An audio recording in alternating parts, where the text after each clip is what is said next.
Bienvenue dans cet épisode Ambiance d'ici dédié à l'histoire de la ville. Débutons notre tout premier podcast par une devinette. Quelle est selon vous l'origine du nom de la ville d'Issy-les-Moulineaux ? Ce nom, venant du latin médiéval Isacum, qui signifie domaine d'Isicius, vient d'un propriétaire foncier gallo-romain. C'est en 1893 que Issy prend officiellement le nom d'Issy-les-Moulineaux.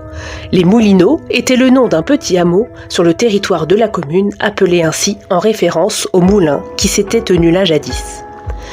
Le nom du domaine est mentionné pour la première fois en 558 dans une charte officielle signée par Childebert, l'un des fils du roi Clovis.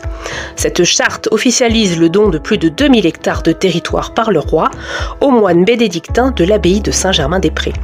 Ce don englobe des champs, des terres labourables, des habitations, des dépendances, des vignes qui couvrent 76% de la surface cultivée, mais aussi des bois, des moulins ainsi que des fermes, qui est d'ailleurs le nom de l'un des quartiers de notre commune. C'est durant cette période de domination monastique, au XIe siècle, que l'église Saint-Étienne est érigée au sommet du village.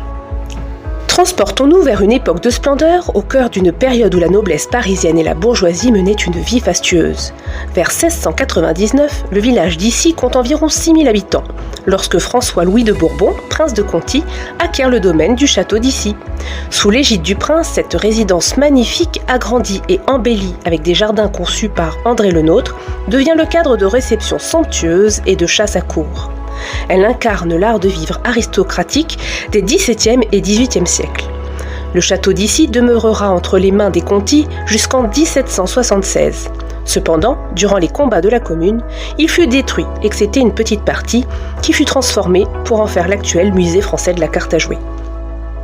Cette bataille durera de 1870 à 1871 et d'autres nombreux édifices et monuments subiront des destructions par obus, comme l'église Saint-Étienne, le séminaire Saint-Sulpice et 3/4 des maisons. Au début du XXe siècle, Issy, avec une population de 16 000 habitants, voit son essor s'accélérer. Le ciel d'Issy devient alors le terrain de jeu des pionniers de l'aviation, captivant les foules avec des décollages depuis les terrains militaires. Bien que Trajan, un Romain, ait réalisé le premier décollage en 1906, c'est en 1908 qu'Henri Farman accomplit le premier kilomètre en circuit fermé à Issy-les-Moulineaux, pilotant un biplan des frères voisins. En parallèle, des hangars émergent, se transformant plus tard en ateliers d'aéronautique.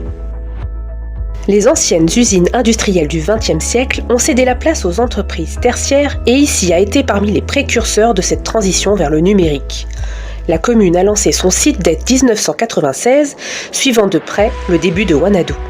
Depuis lors, Issy a constamment progressé et innové dans le domaine numérique, élaborant une stratégie digitale complète pour offrir des services modernes aux résidents, tels que la fluidification des déplacements avec le projet SoMobility, l'éclairage urbain adaptatif, l'expérimentation du Li-Fi et le développement du réseau Issy Grid pour optimiser la gestion énergétique à l'échelle du quartier. De pionnière numérique, Issy-les-Moulineaux est devenue une ville connectée intelligente, attirant des entreprises internationales telles que Microsoft, Cisco Systems ou encore Orange.